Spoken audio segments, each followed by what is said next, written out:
Assalamualaikum warahmatullahi wabarakatuh.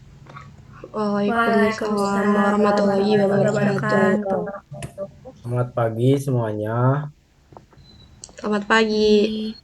Yang terhormat Bapak Dedi Nurjamil, Magister Pendidikan selaku dosen pengampu mata kuliah teori bilangan, serta teman-teman yang lainnya yang berbahagia. Pertama-tama, marilah kita panjatkan puji syukur kepada Allah Subhanahu wa Ta'ala karena telah memberikan rahmat, kesehatan, dan keselamatan sehingga kita bisa berkumpul pada ruang kelas kali ini. Materi yang akan kami bahas adalah teorema Fermat dan Euler. Sebelumnya, perkenalkan nama saya El Nino Agus Manggani dengan nomor pokok mahasiswa 25215111067 yang akan bertugas menjadi moderator pada hari ini.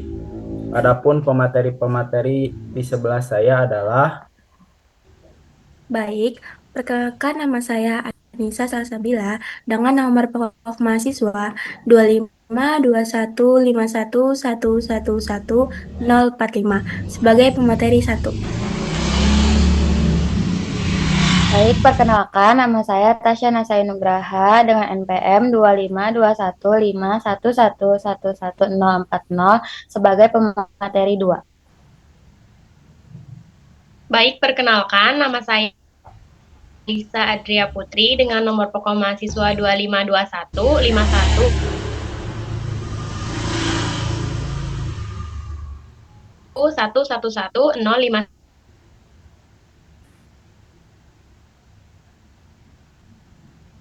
Baik, perkenalkan nama saya Yoga Nigiani dengan NPM 25211111077. Baik, perkenalkan nama saya Anissa Januita Maharani dengan NPM 25215111047.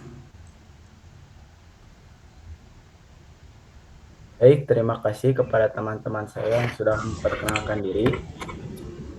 Baik, teman-teman, sebelum ke pematerian, marilah kita mengucapkan basmalah bersama-sama. Bismillahirrahmanirrahim. Bismillahirrahmanirrahim.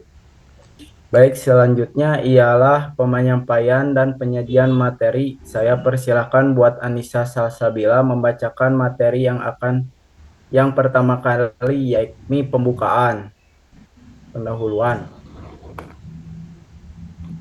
Baik, terima kasih kepada moderator yang telah memberikan kesempatan kepada saya untuk menyampaikan pendahuluan dari pemaparan materi yang akan kami sampaikan.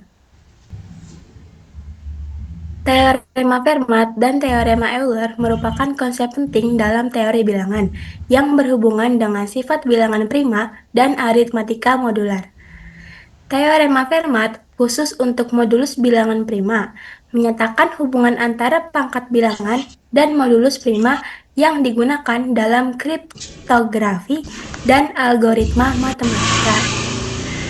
Fungsi Euler dan teorema Euler adalah generalisasi dari teorema Fermat untuk modulus yang bukan hanya bilangan prima.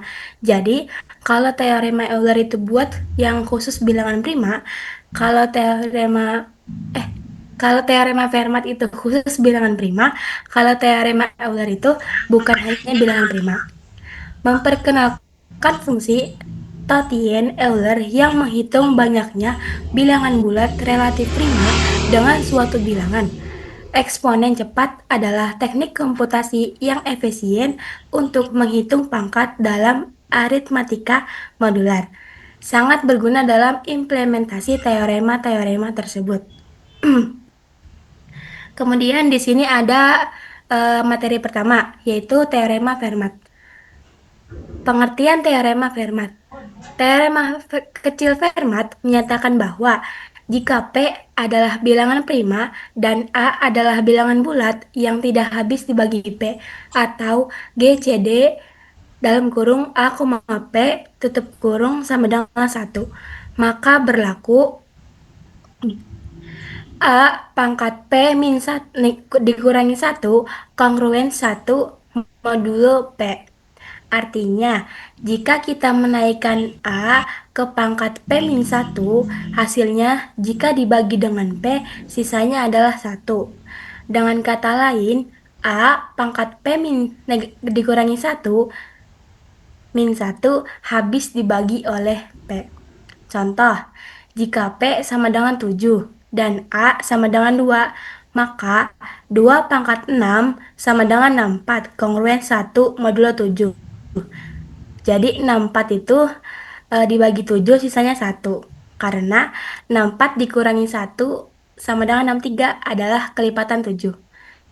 Nah, teorema ini sering digunakan dalam teori bilangan untuk menyederhanakan perhitungan pangkat, modulo, dan juga dalam pengujian bilangan prima. Terima kasih, sekian dari saya. Terima kasih kepada Anissa Salsabila sudah menyampaikan pematerian. Untuk selanjutnya, saya persilahkan kepada Tasya untuk menyampaikan pematerian selanjutnya.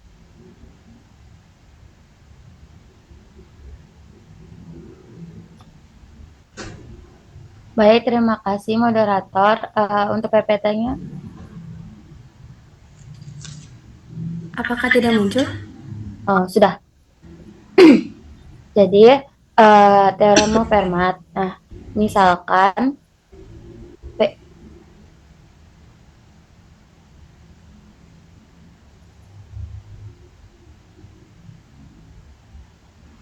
bilang nggak muncul PPT-nya. Nah, udah. Misalkan P itu prima dan P tidak membagi A, artinya A bukan kelipatan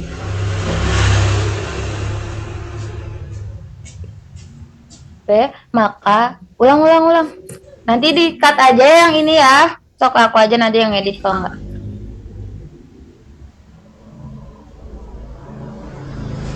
Terima kasih moderator telah mempersilahkan saya untuk menyampaikan materi. Jadi, misalkan P prima dan P tidak membagi A, maka A pangkat P min 1 kongruen 1 modulo P.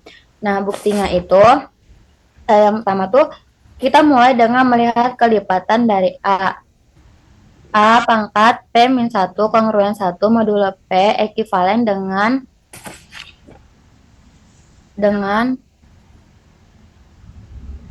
P pembagi A pangkat P min 1 min 1. Perhatikan P min 1 pertama kelipatan positif dari A, yaitu bilangan bulat A, 2A, 3A, dalam kurung P dikurang 1A. Nah, kenapa deret ini penting? Karena kalau kita ambil sisa hasil bagi modulo P, semua bilangan di atas tidak akan sama satu sama lain dan tidak ada yang sama dengan 0. Misalnya, atau andai ada dua bilangan yang sama seperti RA kongruen SA modulo P, itu 1 kurang dari sama dengan R, kurang dari S, kurang dari sama dengan P min 1. Maka bisa disederhanakan jadi R kongruen S modulo P. Tapi itu mustahil karena R dan S jelas berbeda. Jadi kesimpulannya, bilangan A, 2A, 3A, P min 1A, kalau diambil sisanya modulo P, hasilnya pasti sama dengan 1, 2, 3, P min 1, tapi dalam urutan yang berbeda. Nah, lalu kita itu akan mengalihkan semua bilangan tersebut seperti A dikali 2A dikali 3A, P min 1A, kongruen 1 dikali 3 dikali 1 dikali 2 dikali 3 dikali P min 1 modulo P. Nah, lalu di mana sisi kiri bisa ditulis sebagai A pangkat P min 1 dikali P min 1 faktor kongruen P min 1 faktor modulo P. Nah, kita itu mau ngehapus P min 1 faktor dari kedua sisi. Nah, kenapa boleh dihapus? Karena P min 1 faktor tidak habis dibagi P. Ingat, P bilangan prima lebih besar dari semua faktor di dalam P min 1 faktor. Maka tersisa A pangkat P min 1 kongruen 1 modulo P. Selanjutnya, kita mau ke contoh soalnya. Jika A M sama dengan 1, maka terkecil modulo M A 2A 3A M min 1 ialah suatu permutasi dari 1, 2, 3 M min 1. Nah, contoh yang pertama itu kita bisa lihat, perhatikan barisan bilangan 8, 12, 16, 20, 24. Nah, kita tuh akan menentukan residu terkecil modulo 7. Nah, jadi dari angka 8, nah kayak 8 sama dengan 1 modulo 7, kenapa bisa 8 kongruen 1? Itu karena 8 dibagi 7 itu sisanya 1. Karena, nah ini nih yang di bagian bawah 8 kongruen 1 modulo 7 itu karena 7 itu habis dibagi 7. Nah, lalu kita ke bagian angka 12-nya. Nah, 12 kongruen 5 modulo 7. Kenapa kita bisa dapat 5? Karena 12 dibagi 7 itu sisanya 5. Nah, karena 7 habis dibagi 7. Nah, 7 habis dibagi 12 dikurang 5. Jadinya tuh 7 habis dibagi 7. Nah, lalu ke angka 16. Nah, 16 kongruen 2 modulo 7. Kenapa kita bisa dapat hasil 2? Karena 16 dibagi 7 itu sisanya 2. Karena 7 itu habis dibagi 14. Nah, lalu ke angka 20. 20 kongruen 6 modulo 7. Karena 7 habis dibagi 20 dikurang 6 itu jadi 7 habis dibagi 14. Nah, lalu ke angka 24 kongruen 3 modulo 7. Begitupun caranya seperti cara-cara sebelumnya. Nah, lalu sehingga 4, 8, 12, 16, 20, 24 itu kongruen 4, 1, 5, 2, 6, 3 modulo 7. Lalu bisa kita lihat 4 pangkat 6 dalam kurung 1 dikali 2 dikali 3 dikali 4 dikali 5 kongruen 1 dikali 2 kali 3 kali 4 kali 5 kali 6 modulo 7. 4 pangkat 6 dalam kurung 61 itu hasil perkalian, lalu kongruen 61 modulo 7. 4 pangkat 6 kongruen 1 modulo 7. Nah, kita beralih ke contoh yang kedua. Jika P suatu bilangan prima dan AP sama dengan 1 untuk setiap bilangan bulat A, maka A pangkat P min 1 kongruen 1 modulo P bermakna sama P pembagi A pangkat P min 1 P dikurang 1 min 1.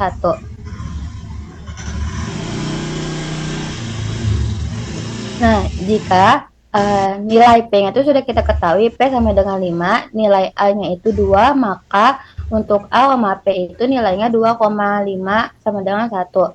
Nah, kita masuk ke A pangkat P min 1 kongruen 1 modulo 5.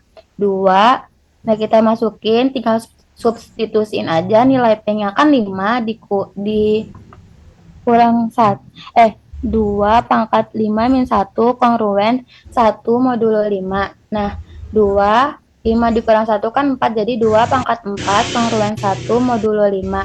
Jadi 2 dikali 2 dikali 2 dikali 2 itu sama dengan 16 kongruen 1 modulo 5.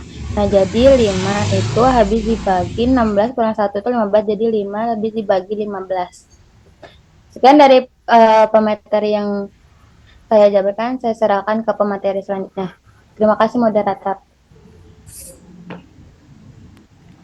Baik, terima kasih kepada Tasya sudah menyampaikan pemateri. Terima kasih kepada Tasya sudah menyampaikan pematerian. Untuk selanjutnya saya persilahkan kepada Alisha untuk menyampaikan pematerian modulus prima. Baik, terima kasih moderator telah memberikan kesempatan kepada saya untuk menjelaskan materi mengenai modulus prima. Yang pertama yaitu mengenai pengertian modulus prima. Modulus prima adalah bilangan prima yang digunakan sebagai basis dalam operasi aritmetika modular. Bilangan prima adalah bilangan bulat lebih besar dari 1 yang hanya memiliki 2 pembagi positif. yaitu 1 dan dirinya sendiri. Dalam konteks aritmatika modular, modulus prima menjamin sifat tertentu yang tidak berlaku pada modulus komposit atau bukan prima. Seperti adanya unsur inverse yang unik untuk setiap elemen yang tidak habis dibagi modulus tersebut. Misalnya, dalam perhitungan modulo 7, di mana 7 adalah modulus prima, setiap bilangan yang tidak habis dibagi 7 memiliki inverse modulo yang unik, yang merupakan dasar bagi teorema teknik dan algoritma modulo seperti teorema Fermat dan teorema Euler. Dengan pengertian ini, teorema Fermat berlaku hanya jika modulo adalah bilangan prima, sehingga sifat-sifat khusus modulus prima sangat penting dalam aplikasi teorema tersebut. Next.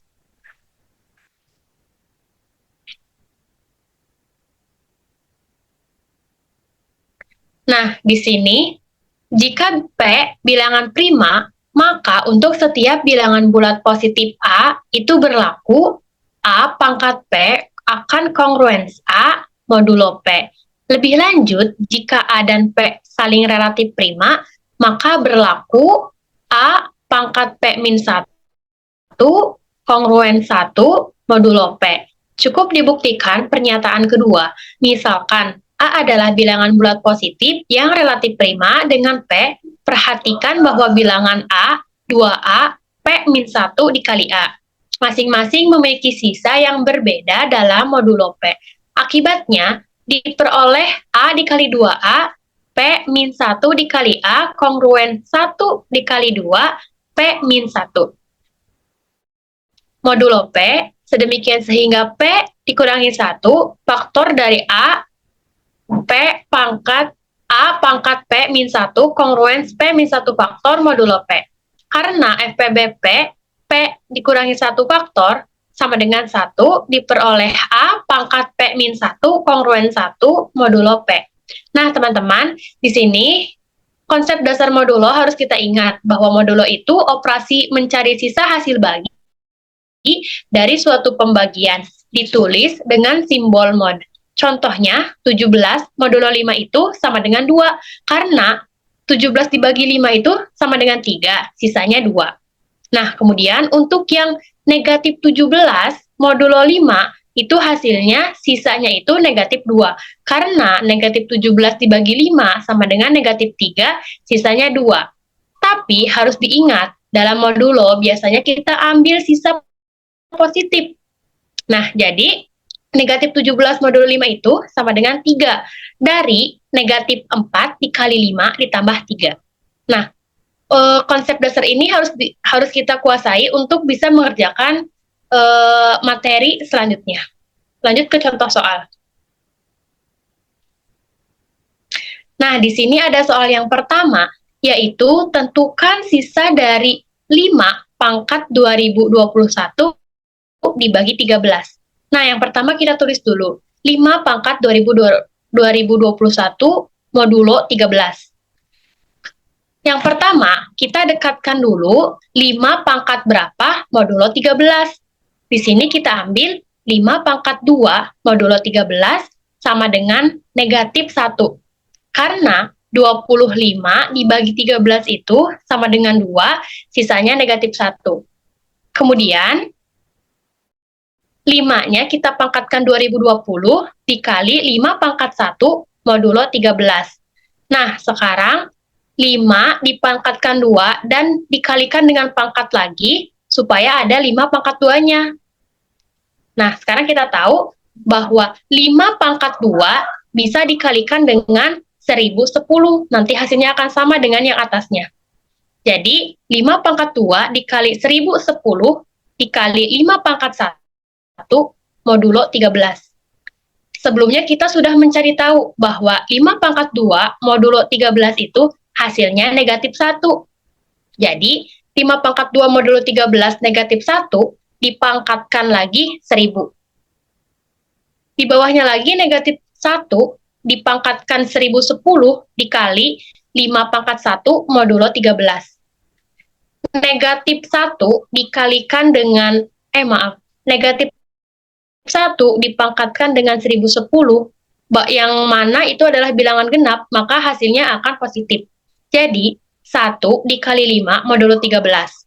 1 kali 5 itu 5, 5 modulo 13 hasilnya sama dengan 5. Kenapa 5 modulo 13 hasilnya 5? Karena kita harus tahu bahwa operasi A modulo N, di mana A kurang dari N, maka sisanya adalah bilangan itu sendiri. Nah, karena di sini 5 lebih kecil dari 13, jadi sisanya tetap 5. Jadi untuk jawaban yang 5 pangkat 2021 dibagi 13, itu hasilnya 5. Baik, selanjutnya soal yang kedua yaitu tentukan sisa dari 2 pangkat 27 dibagi 13. Nah, sekarang kita tulis dulu 2 pangkat 27 modulo 13. Nah, karena ini bilangan prima, maka 2 pangkat 27 bisa kita modulokan pi, lalu modulo 13. Pi-nya itu dari N dikurangi 1, N-nya adalah 13, 13 dikurangi 1 sama dengan 12. Maka 2 pangkat 27 modulo 12 modulo 13. Sebelum lanjut ke langkah berikutnya, kita harus cari tahu dulu 27 modulo 12 itu sama dengan 3. Maka 2 pangkat 3 modulo 13.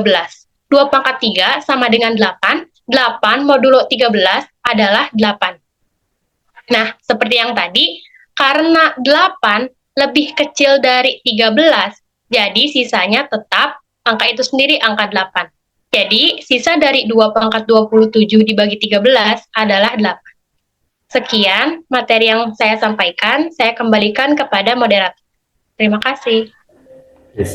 Terima kasih kepada Alisa sudah menyampaikan pematerian. Untuk selanjutnya, saya persilahkan kepada Gia untuk menyampaikan pematerian selanjutnya.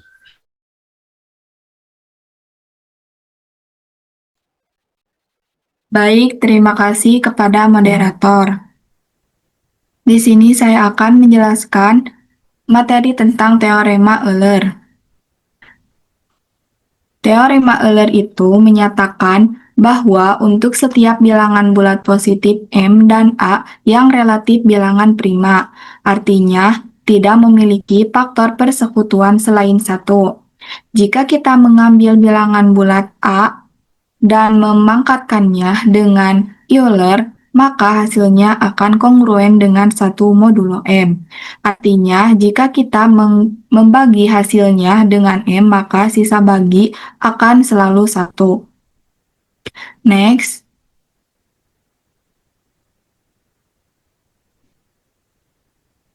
Next. El Nino. Next. Tadi ini yang pertama. El Nino ini yang pertama. Ini Anissa yang share screen-nya. Oh, next, Nis. Nah, ini. 5 menuju 2025. Nah, kita sederhanakan dulu menjadi 5 pangkat 3. 5 pangkat 3 menghasilkan 125. Selisihnya menjadi 61. 61 ke 64 itu jadi 3. Kita bisa nulis dengan negatif 3. 5 pangkat 3 dipangkatin menjadi 2. Jadi hasilnya 5 pangkat 6. Yang negatif 3 juga dipangkatin, jadi hasilnya negatif 3 pangkat 2. Nah, yang 6 menuju 2022 harus dipangkatin dengan 337. Jadi hasilnya 5 pangkat 6 dipangkatin 337. Nah, yang 9 juga dipangkatin, jadi 9 pangkat 337. Lanjut.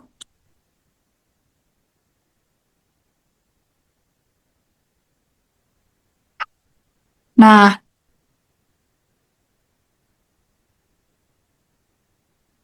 bilangan M dan A adalah bilangan bulat positif yang relatif prima. kita bisa menggunakan teorema fungsi Euler dengan A dipangkatkan Euler mod M. Pasti sisanya 1. Yang 5 itu sebagai A dan 64 itu sebagai M. Kita uraikan dulu yang 5. 5 menjadi 5. Yang 64 kita pecahkan dan menghasilkan 2 kali 2 kali 2 kali 2 kali 2 kali 2 sebanyak 6 kali. Dua bilangan ini relatif prima, tidak ada bilangan prima yang sama. Kita akan membuktikan fungsi Euler dari modulo 64. Next.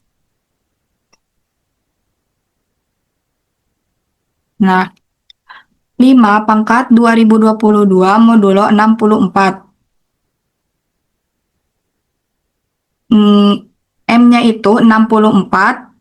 1 dalam kurung 1 dikurangi 1/2. Kenapa 2? Karena P1 itu adalah bilangan prima 1. Jadi 64 dalam kurung 1/2 menghasilkan 32. Kita masuk ke teorema fungsi Euler. Tadi kan fungsi Eulernya udah diketahui 32. Jadi kita masukkan 5 pangkat 32 sama dengan 5 pangkat 32 mod 64 itu menghasilkan 1. Dah sekian, terima kasih. Terima kasih kepada Gia sudah menyampaikan pematerian. Untuk selanjutnya saya persilahkan kepada Anissa Januita untuk menyampaikan pematerian selanjutnya. Baik, terima kasih kepada moderator dan kepada pemateri sebelumnya yang sudah menjelaskan teorema Fermat, modulus prima, dan juga teorema Euler. Itu semua memang bagian penting dari teori bilangan. Sekarang saya akan melanjutkan ke topik yang mungkin terasa lebih dekat dan familiar buat kita, yaitu eksponen. Walaupun kelihatannya sederhana, eksponen mempunyai banyak sifat dasar yang justru sering kita pakai baik di aljabar maupun dalam materi teori bilangan yang lebih selanjutnya. Jadi di sini ada pengertian eksponen. Eksponen merupakan bentuk penulisan bilangan berpangkat. Jika A pangkat N, maka A sebagai bilangan pokok, N sebagai bilangan eksponen. Yang artinya A pangkat N sama dengan A kali A sampai sebanyak N kali. Ini contohnya 2 pangkat 4. Sama dengan 2 kali 2 kali 2 kali 2 sama dengan 16. Next selanjutnya. Lalu di sini ada sifat-sifat eksponen yang saya sebutkan tadi. Itu yang pertama itu ada A pangkat M kali A pangkat N sama dengan A pangkat M plus N. Kita ambil contoh 4 pangkat 2 dikali 4 pangkat 1 itu sama dengan 4 pangkat 2 ditambah 1 sama dengan 4 pangkat 3 sama dengan 64. Lalu ada A pangkat M per A pangkat N sama dengan A pangkat M dikurangin N. Ambil contoh 5 pangkat 4 dibagi 5 pangkat 2 sama dengan 5 pangkat 4 dikurangin 2. Itu sama dengan 5 pangkat 2 sama dengan 25. Lalu ada A pangkat M dipangkatkan N sama dengan A kali A pangkat M kali N. Itu ambil contoh 3 pangkat 2 dipangkatkan 4 sama dengan 3 pangkat 2 dikalikan 4. Jadi sama dengan 3 pangkat 8 itu sama dengan 6.561. Lalu ada AB pangkat N sama dengan A pangkat N dikali B pangkat N. Kita ambil contoh 2 dikali 15 pangkat 2 sama dengan 2 pangkat 2 dikali 15 pangkat 2 sama dengan 4 dikali 225 hasilnya 1000. Lalu ada sifat A pangkat min N sama dengan 1 per A pangkat N. Itu ambil contoh 4 pangkat min 2. Itu sama dengan 1 per 4 pangkat 2. Sama dengan 1 per 16. Lalu ada A pangkat 0 sama dengan 1. Jika suatu bilangan yang dipangkatkan 0 itu maka hasilnya tuh tetap 1. Lalu ada A per B pangkat N sama dengan A pangkat N dibagi B pangkat N. Kita ambil contoh 2 per 5 dibagi 2 per 5 pangkat 2 sama dengan 2 pangkat 2 per 5 pangkat 2 sama dengan 4 per 25. Selanjutnya di sini ada eksponen pecahan. Jika A pangkat M per N, maka artinya A pangkat M per N sama dengan akar pangkat N dari A pangkat M. Contohnya 8 pangkat 2 per 3. Sama dengan dibacanya itu akar pangkat N. Tadi yang saya sebutkan tadi, akar pangkat N dari A pangkat M. Berarti dibacanya akar pangkat 3 dari 8 pangkat 2. 8 pangkat 2 itu sama dengan 64, jadi sama dengan akar pangkat 3 dari 64 sama dengan 4. Baik, terima kasih. Saya kembalikan kepada moderator. Terima kasih kepada Anissa Januwita sudah menyampaikan pematerian. Baik, untuk pematerian saya cukupkan sampai di sini saja. Terima kasih kepada pemateri-pemateri yang hebat sudah menyampaikan materi kali ini. Selanjutnya di sini saya akan menyampaikan kesimpulan dari materi kali ini, ialah teorema Fermat dan teorema Euler memberikan dasar penting dalam memahami struktur bilangan dalam modulus tertentu, terutama dalam konteks bilangan prima dan bilangan relatif prima. Fungsi Euler memperluas konsep tersebut sehingga dapat diterapkan lebih umum daripada teorema Fermat. Penerapan eksponen cepat memungkinkan perhitungan pangkat modular dilakukan secara efisien, yang sangat penting dalam kriptografi dan komputasi matematika modern. Pemahaman materi ini menjadi landasan utama dalam teori bilangan. Baik teman-teman, sebelum ke pematerian ini berakhir, alangkah baiknya kita mengucapkan hamdalah bersama-sama. Alhamdulillahirabbil alamin. Saya selaku moderator mohon maaf atas kekurangannya serta terima kasih untuk perhatiannya. Wassalamualaikum warahmatullahi wabarakatuh. Waalaikumsalam. Waalaikumsalam warahmatullahi wabarakatuh.